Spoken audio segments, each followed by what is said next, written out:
Story 1. The night before my birthday in 1996, I dreamed that I was walking around near the peak of Mount Everest. It was snowing hard, but I was quite comfortable. There was a tent. To announce my presence, I sang Goober Peas. The two men inside were frightened, and I tried to calm and cheer them. I stayed with them a while and comforted them. A few years later, I read about the Everest disaster in which mountaineers had to pitch a tent too high on Mount Everest and died there, the night before my birthday in 1996. I can't explain it, but I hope I comforted them. Story 2. My father is very religious. He does not believe in ghosts, aliens, anything supernatural, or out of the ordinary. To this day, if this story is brought up, he will quickly find something else to talk about. My dad, younger brother, and I were at my family's hunting camp sleeping in the small trailer together on bunk beds. It was the day after Christmas, and it was chilly outside, so we got to bed early to wake up for hunting. In the middle of the night, my dad wakes up and starts screaming like he's being attacked. He then immediately began sobbing. This is the only time I've seen or heard my father cry. When he calmed down, his terrified sons asked what happened. He said he'd had a terrible nightmare about an endless surge of water that was sweeping families away and drowning children. I recall he said those words specifically. To have my dad tell me about a dream was strange in and of itself. You must understand all of this was completely out of character. Finally, I asked if we drowned in his dream because, at this point, I was sure there was some meaning to this vision. He said no and that all of the people looked Chinese. Now let me preface by saying we did not have internet access on our cell phones at this time, and we did not have any access to television or news at our hunting property. Well, this was the morning of December 26, 2004. The very day, a massive earthquake struck Asia, which caused a tsunami, which in turn took the lives of nearly 228,000 people. I still believe in some kind of collective consciousness because of this event. How could I not? Story 3. One of the creepiest things I ever experienced was late at night when I heard faint whispers coming from an empty room. It felt like someone was standing right behind me, breathing down my neck. I turned around, and there was absolutely no one there. The air felt heavy, and I couldn't shake the feeling that I wasn't alone. To this day, I have no idea what it was, and it still gives me chills just thinking about it. Story 4. It's not quite unexplained. I slept with a radio on low as a kid because I was afraid of train whistles in the nearby rail yard. As I aged, it turned into reading books with the light and radio on until I fell asleep. I am autistic and have a messed up sleep schedule. My parents were fine as long as I did something quiet if I couldn't sleep. One day, I spilled water on the radio. The radio broke in an odd way. It picked up all kinds of strange traffic, including radio stations that were definitely not from my home country. I was too young to quite understand it all. Then, a very strange sound started. It was a slow sound like someone playing randomly on a keyboard. It was super loud, and the longer it went on, the more I realized it wasn't a song. It wasn't a song, and it wasn't anything I was supposed to hear. It sounded very forbidden, and being a child with too much imagination, I wondered if it was aliens. I got my mom to wake up and look at it. She was baffled and said I should either try to tune to a different station or turn the radio off. I did, and I got a lot of strange interference the next night and so on, but not that specific sound. I got a new radio for Christmas that year.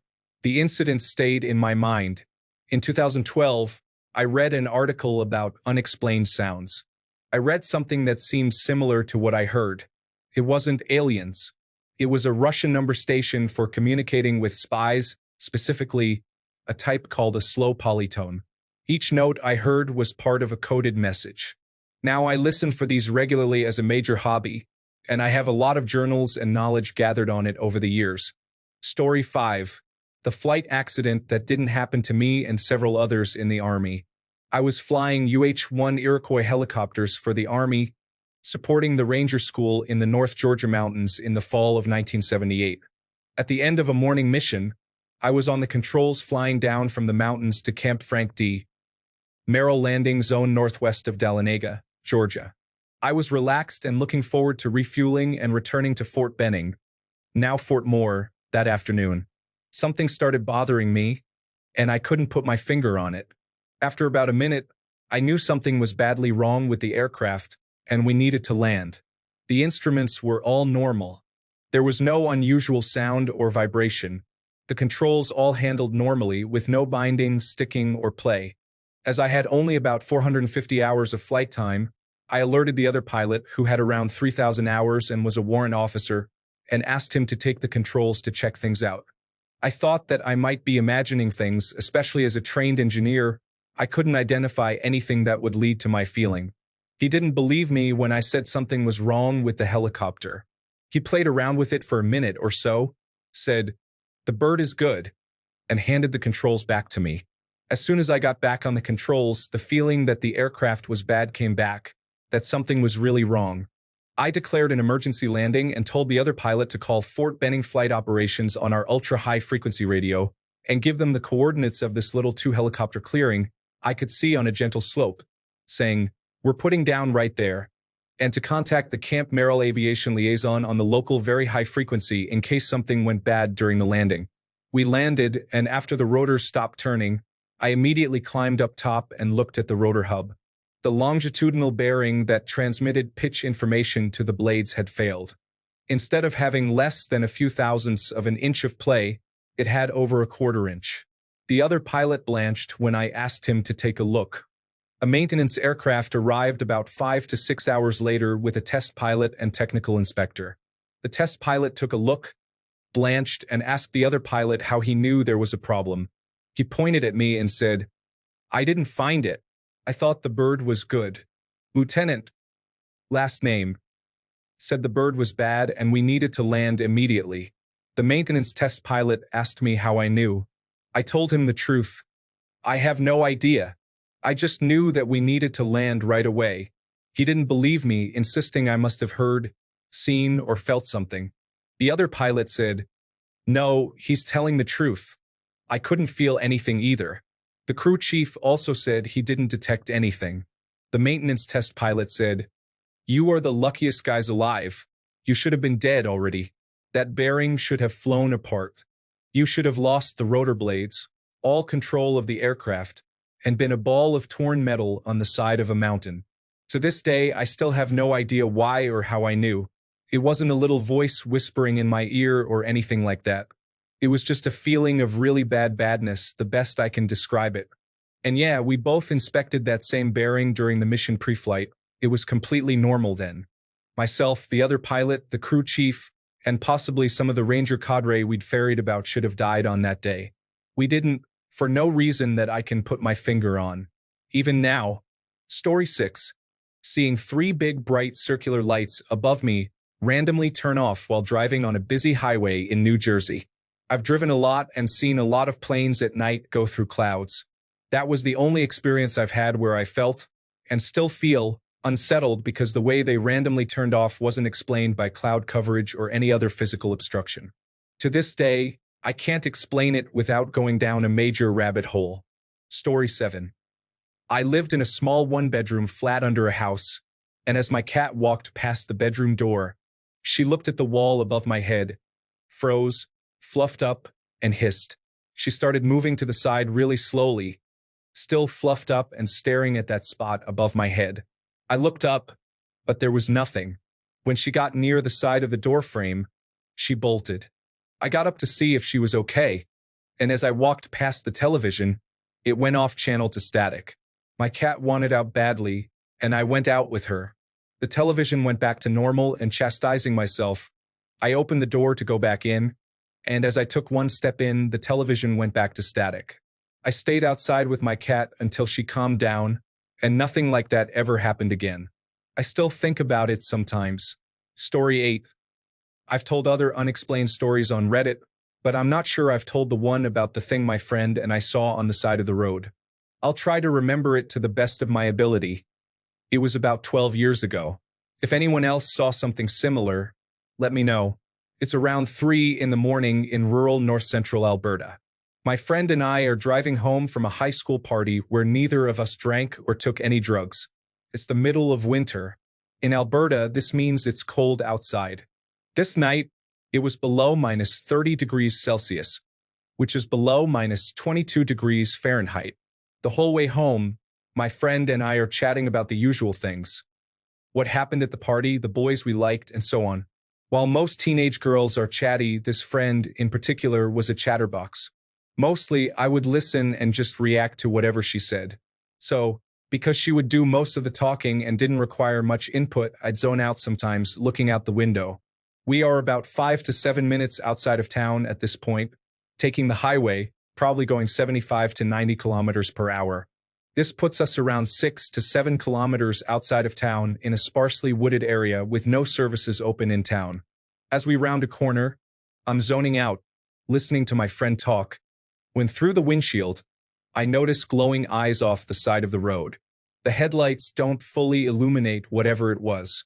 The eyes are green-yellowish. This would be normal, but these eyes are about 7 to 8 feet above the ground. At first, I think it's a hiker or someone walking back to town, but their eyes wouldn't glow, and no one would be walking that far from town or any houses when it's that cold and late outside. This was a town of fewer than 1,000 people. As we drive closer, this thing appears to have goat-like legs, is very heavyset, and stands on 2 feet.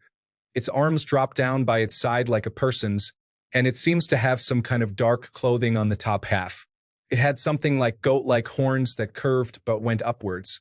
At this point, my blood runs completely cold, and I have a full-fledged instinctual freeze response, hair standing up on the back of my neck.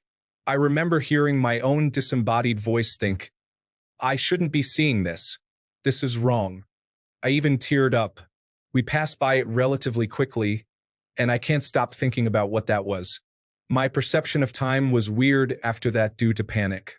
But now the lights of town are in front of us, and I realize my friend isn't talking anymore. I turn to my friend and sheepishly say with tears still in my eyes, Sorry, what were you saying? I must be going crazy, but I thought I saw something back there. She said, No, it's fine. I saw it too. Did it kind of look like a goat? So she saw it too. We had no idea what it was. We both come from hunting families, and I know the easiest critique is that it was an elk or moose standing on hind legs. But the arms of an elk or deer don't just fall beside the body. They buckle outwards a bit. Regardless, it seemed human-like in its stance, and it was very heavy-set. Then you'd think, oh, it was a bear. But it had horns and curved back legs. I assume a moose would be the same as an elk or deer, but I've never really seen a moose standing ambiently, typically just when they fight. Even our responses were odd. You'd think, given scary movies, you'd immediately flip out and react. Both of us kind of just got entranced and terrified for a while, blood running cold. While the friend and I don't talk anymore, we discussed it a few times in the next years we were still in contact. She continued to refer to it as the goat thing. Story 9. This is something that happened to me quite recently, and it creeped me out so much. I live alone in my apartment, and I'm a horror gaming fan, so I was scouring Steam looking for a cool horror game. I put on my headphones and watched multiple trailers, eventually coming to a game called Horror in the Hood. I looked at the page and watched the trailer. Here is where the creepy part begins. Near the end of the trailer, there's a very creepy voice saying something like, "Can you help me please?" Literally 1 second after I watched it, I could clearly hear, from outside my headphones so it was muffled, an old male voice saying, "I can help, haha," from my hallway behind me. Especially the laugh was creepy. Needless to say, I threw off my headphones and immediately looked behind me, only to be greeted by the dark hallway. I stared into it, slowly grabbing my ruler that was on my desk. After moments that felt like an eternity, I was able to stand up. I slowly moved towards the hallway while grabbing a tiny flashlight I have on my nightstand. I flashed the hallway from a distance, but there was nothing. To give light to the hallway, I have to go into it and turn the switch there, which was very creepy to do. Of course, there was nothing there at all, but it still creeps me out. I left the light on everywhere that night and still keep the light on in the hallway when I am on my computer now. 2 days after this happened, I went back to watch the Horror in the Hood trailer to make sure that the "I can help, haha" was not in the trailer, and I just made a mistake. It's not in the trailer. It gives me the creeps just typing this. Story 10. In 1989, I was driving on a familiar rural highway in broad daylight. I was rounding an easy bend and shocked to see a small town on the right side of the road. There was a sign, St. Vincent. A few of the things immediately noticeable were a shop called Webster Welding, an old-fashioned horse-drawn water pump for firefighting, several large poplars with dead tops, and black and white painted rocks along the street that faced the highway.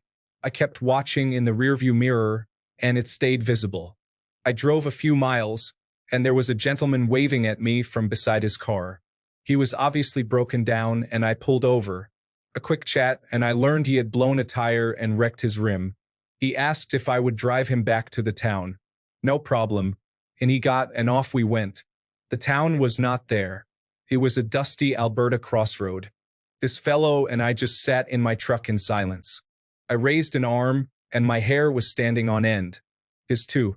He said, "All the trees were dead. Are we dead?" Eventually, I drove him to a nearby town. He simply got out of the truck and walked away.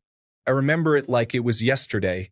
I could tell you what that town looked like in perfect detail.